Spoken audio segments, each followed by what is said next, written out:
Hello.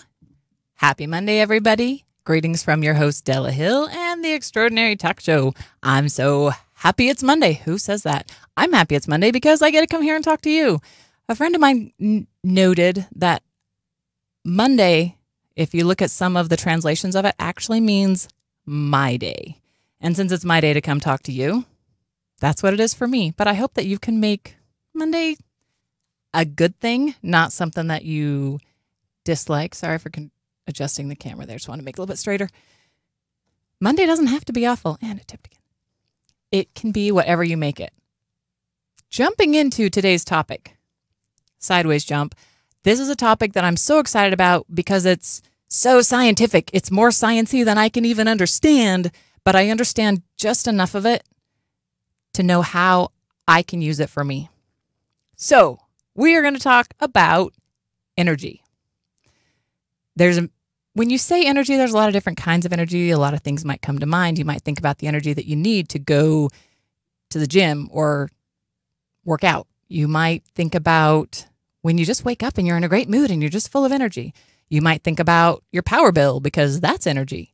The energy I'm talking about is the energy that is in everything. Everything. It's in you. It's in the air. It's in my notebook. It's in the microphone. It's in everything around us. And we don't even realize it. Like, you could take my pen.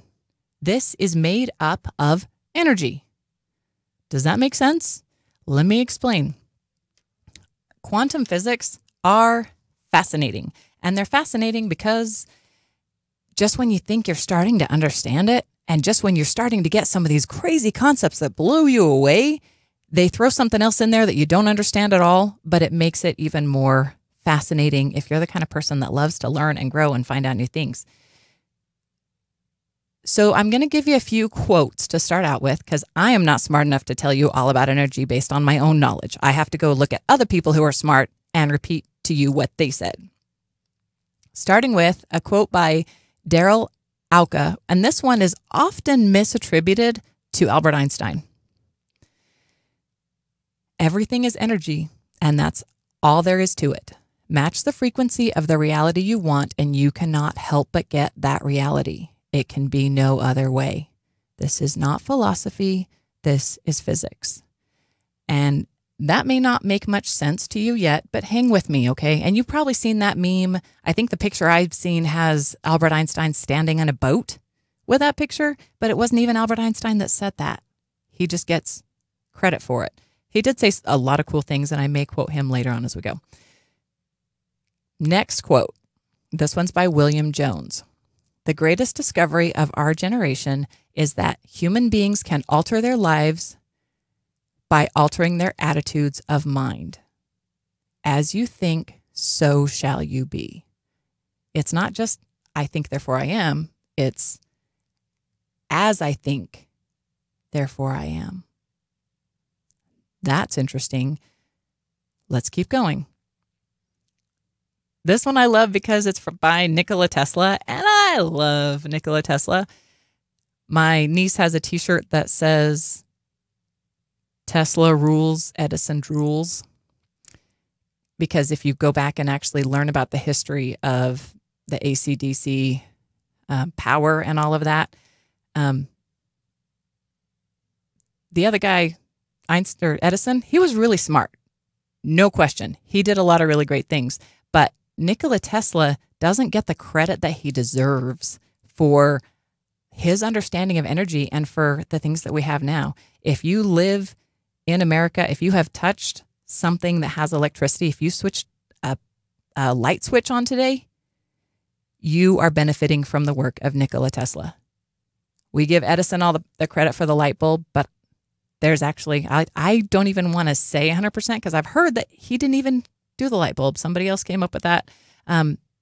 But Tesla came up with his own type of light bulbs and a lot of other things. The guy was so brilliant, he was on the line of crazy, which, you know, I can kind of, not saying I'm brilliant, but I'm definitely on the line of crazy. So I can kind of empathize with that. So Nikola Tesla said, everything is energy, and energy is everything. If you wish to understand the universe, Think in terms of energy and vibration. Nikola Tesla. I love that quote so much, I'm going to read it again. Everything is energy, and energy is everything. If you wish to understand the universe, think in terms of energy and vibration. And you might be saying, okay, Della, why are we talking about science right now? That's not what we usually talk about. Well, I do love it when the things that I talk about have a backing in science, when I can give you some type of scientific explanation for a theory that I might be sharing with you. So hang with me and I'll get to how this all fits in your life, how it applies to you and how it affects you and how you can use it to affect your world. Let's start with what the heck I'm talking about, because it's great to say, ooh, there's energy in everything. Scientifically, if we look at the quantum physics, down to the smallest atom, every atom is nothing more than energy. Let me read you this because it explains it way better than I do. I'm sorry, it sounds very sciencey, but that also sounds smart. So this comes from collectiveevolution.com. Quantum physicists discovered that physical atoms are made up of vortices of energy that are constantly spinning and vibrating, each one radiating its own unique energy signature. Therefore, if we really want to observe ourselves and find out what we are really beings of energy and vibration, radiating our own unique energy signature. This is fact, and this is what quantum physics has shown us time and time again. We are much more than what we perceive ourselves to be. And it's time we begin to see ourselves in that light. If you observed, here's the sciencey part, if you observed the composition of an atom with a microscope, you would see a small, invisible, tornado-like vortex with a number of infinitely small energy vortices called quarks and photons. These are what make up the structure of the atom. As you focused in closer and closer on the structure of the atom, you would see nothing. You would observe a physical void. The atom has no physical structure. Physical things really don't have any physical structure. Atoms are made out of invisible energy, not tangible matter. So this gives the explanation that if you were to, I showed you my pen already, pretty yellow pen. If you were to look at one atom of this pen, I mean, I can hold it, I can touch it, I can carry it in my pocket, I can write with it. It exists, right? It's a real thing. It's clicky and everything. So if I were to take one atom from this pen, look at it under a microscope, a high-powered enough microscope that I could look down at the individual atoms, I wouldn't see a little piece of yellow plastic. I would, if I could actually visualize it, I would see the quarks and the photons spinning around, and there's so much empty space around them too. Like they're teeny, teeny, tiny, even compared to the atom that they are a part of. That there's, it feels like miles in between those quarks and photons that are spinning around and around because they're so tiny, even in the atom that they're a part of. So as those, if you look at that atom close enough, you wouldn't actually see anything. You would see a void because at the root of that atom, the only thing there is energy. The only thing there is those quarks and photons spinning around so fast, so small that they're nearly imperceptible. And it took thousands of years for our scientists to gain microscopes that were powerful enough to actually see into an atom. You wouldn't see anything. All you would see is energy. And that's why if you split an atom, that energy explodes and can be incredibly, incredibly deadly. That energy could also help support and serve our world if we used it that way, but we don't. That was information that we took and immediately turned it into a weapon, which is really sad because this idea, this concept, it's unlimited. There's so much we can do with it. Okay, so you're going, great, Della. So everything's made out of atoms. What does that mean for me? And atoms are all made out of energy. What does that mean for me? That means that me and you, our bodies are tangible bodies that we can touch and feel, that experience pain, that experience emotions. These bodies, the skin suit that we wear, and I've talked about that before, are nothing more than literal energy. Same thing like the pen. If you could look at a piece of your body, your skin or your heart cells or something, and go down, way down to the atoms, all it is energy. There's nothing there but energy. Therefore, everything that's there is energy. Every teeny tiny atom that makes up every cell of your body is built of energy. And that is fascinating. I remember learning in 7th grade, our teacher talked about, she explained this to me the very first time in a way that I understood it. And she said, it actually doesn't make sense for you to sit in that chair, because even though that chair feels solid underneath you and your butt feels solid sitting in the chair, neither of them, the chair or your butt, your entire body, has any physical structure other than what is created by the energy in every one of your atoms. So since there's no physical structure there, theoretically, you could fall through the chair. Your butt, the atoms in your butt could slip in between the atoms in the chair and then hope that the atoms on the ground catch you. Theoretically, that can be done, and there are some people who believe that can happen and does happen. So when it comes to bringing in energy into you, if all this seems weird and crazy, let me give you an explanation. When you're feeling down and sad, what kind of music do you want to listen to? You probably either want to listen to something that's down and sad that matches your level of energy, or you may want to listen to something upbeat and peppy to help raise you up.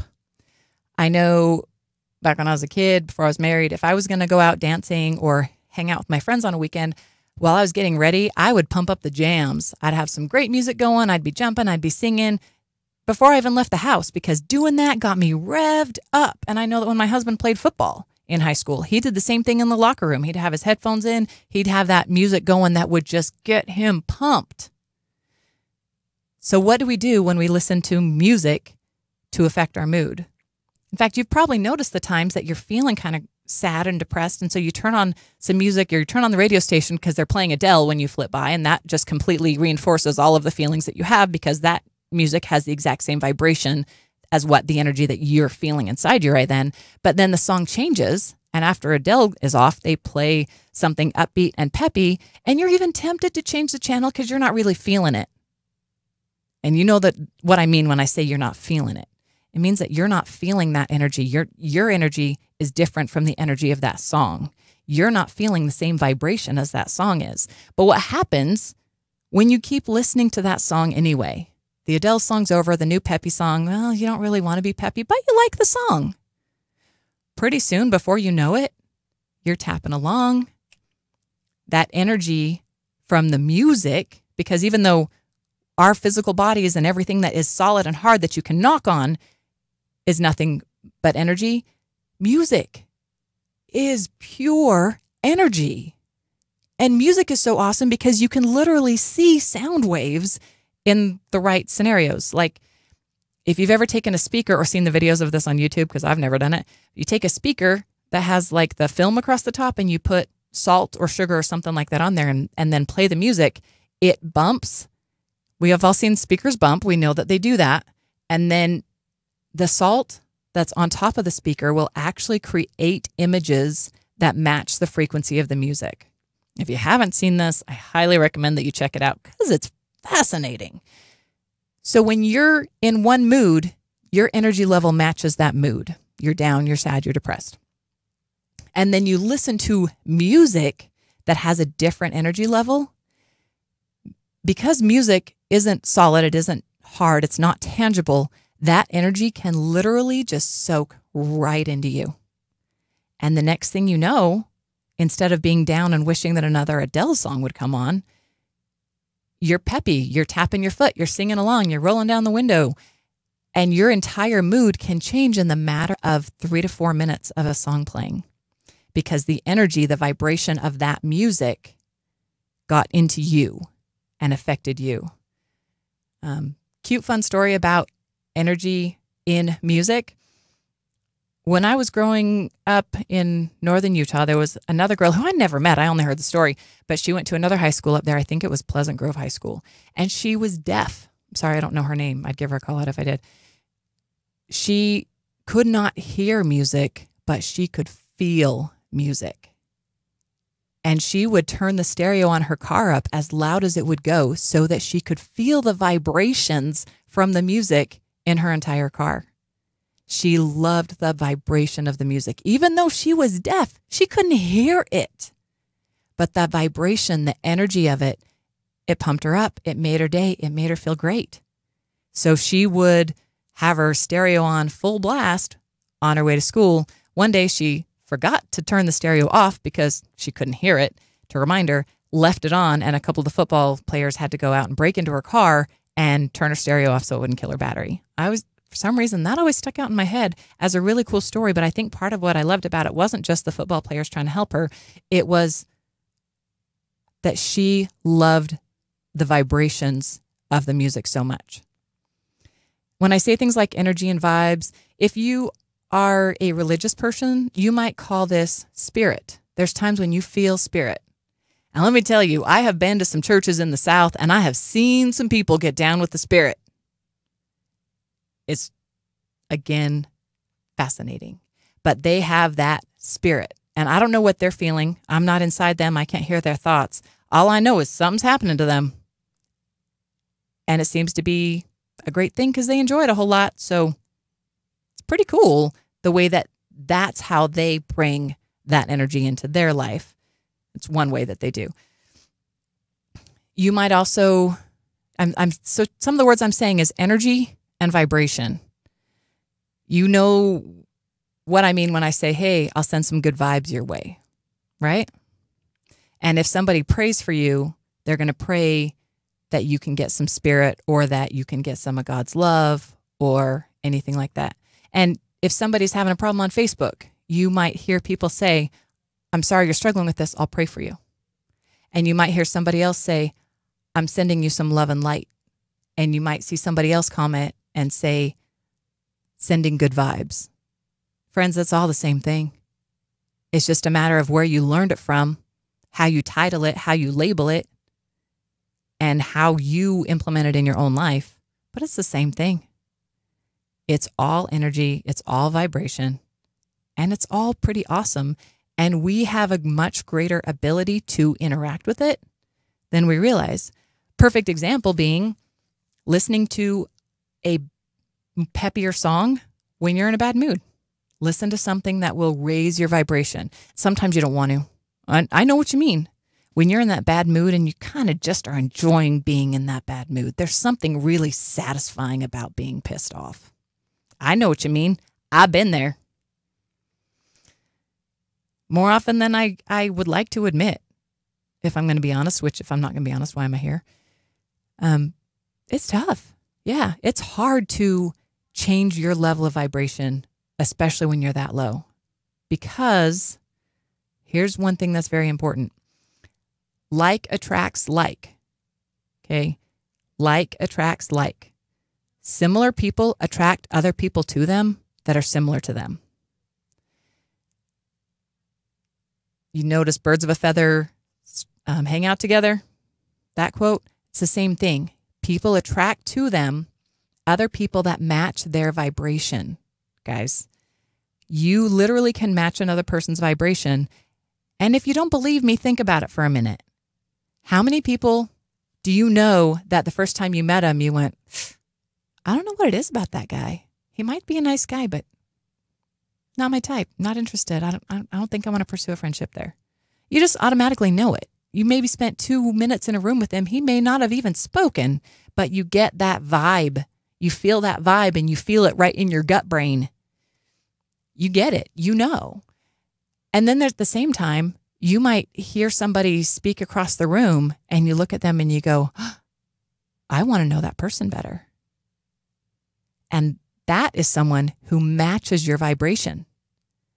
Or even better, they're on a slightly higher vibration than you are, and you want to be there with them. You want to raise your vibration so you can be as cool as that person is. You felt that. I felt vibration, and I didn't know it when it happened because I didn't understand this.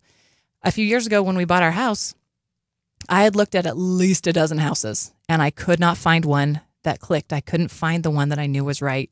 They were all great. They're things I liked, blah, blah, until I went to this house, looked at it from the outside, looked about like all the other houses I'd seen, but I opened that door and my foot went across the threshold. I didn't even step down in the house yet. As my foot was crossing the threshold, I went, this is my house. And I knew from that moment that that was my house. And it was so perfect, in fact, that we made an offer, and our realtor said, okay, it's a good offer. It's a hair on the low side, so they're likely going to counter. And I said, yeah, they will. They'll counter at $4,000 above what we offered, and then we're going to come to an agreement on $2,000 above what we offered, and that's what we'll close at.